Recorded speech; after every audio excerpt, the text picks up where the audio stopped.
Hey, let's take a look at something today. This, I had to pick between two Cobra commanders, and so the super good guy in the G.I. Joe franchise is, of course, Cobra. All the Cobra guys are good. The G.I. Joe keeps on terrorizing them. I don't know why they keep doing it. But anyway, the interesting thing is the card is foiled, so is the mask, and this is the chromed version of the action figure. I don't know if this went for more, but for me, $3.99. It was either this or get the other one, which had a cape on him and a little snake stick. And I was like, nah, I'd much rather have the chrome dome himself. This is from the series. I only had 8 figures in this. Now, the original, I think I only had like 13 figures in the original one. Now, Quentin was early on in the comic books. He was like in the teens, like, I want to say probably all of those. He was an interesting character. And Cobra Commander, his real name is Classified, so you can pretend like he's your neighbor or your teacher, you know, from the 80s. I can think of one 5th grade teacher I think he might have been if he was a she. All right, primary military specialty is intelligence. Secondary military specialty is ordnance, expert weaponry. His birthplace is classified. How did they not know? Oh, his name is Classified. And his grade is Commander-in-Chief. So if you want to read the rest of that, you can pause it right now. But I just want to get to the action figure and compare him. I should have done that when I did Zartan. I did not compare Zartan, ironically, to the original Zartan, which I did have. I made a video that very day or the next day about trying to get him change color in the sun. I think it was the next day because I think it was raining the day I opened Zartan. But when I made the video with Zartan and then I took out my other Zartan, I had them both in hand. I don't know why I didn't make a comparison to their size. I'm trying to preserve the card quality or the card art. It's really gorgeous. The plastic, it's going in the recycling bin. He's actually held in by something. Isn't that funny? I did not think he'd be held in by rubber bands. And I do keep these rubber bands because they come in handy for styling my hair. And if you ever saw me, you'd be like, ah, that's a joke. All right, sticky tape. I always make tape that's sticky. You ever notice that? All right, so that's a longer rubber than I thought it was going to be. He has one weapon, which is his little pistol right here.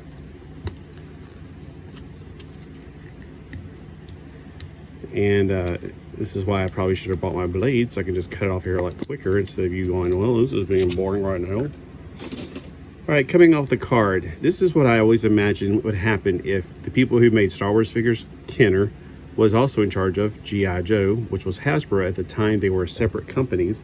Of course, now Kenner was bought by Hasbro. Let's take a look at Chrome Dome's gorgeous face. And on the back, not much to see here. On the front, we have 5 points of articulation. The arms move full 360 degrees. The head can do the Linda Blair thing. The legs, he can fall out of my hands. He can kick all the way up, but kicking back, not going to be possible. He's got a tush back there. But he can sit down properly. Now the gun, I've found so far on these, the guns do fit in their hands pretty well. So I have almost took my Zartan out to the beach with the gun and the backpack, but I thought, nah, the last thing I want to do is reach for my keys. He's going to be in the same pocket with my keys and then, you know, lose that gun because the keys might snag onto it. All right, so we got Cobra Commander.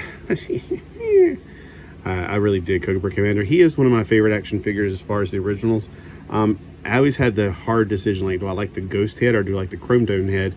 I went with the chrome dome head. There's actually a figure I'm going to compare him to later. Oh, shoot. I should have done it with this video, but it's too late. I've already opened it.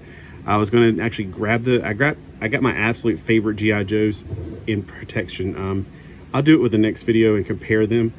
I'll go ahead and compare him right now with the original Zartan. Wow. I honestly thought these were going to be taller than the original figures, but putting them feet to feet, they are the same size. I don't know why I thought these were going to be bigger. I really thought this was going to be like a 4-inch and this was 3 3/4. So let's actually put him on the ruler and see if we're correct. He is just shy of 4 inches, so 3 3/4.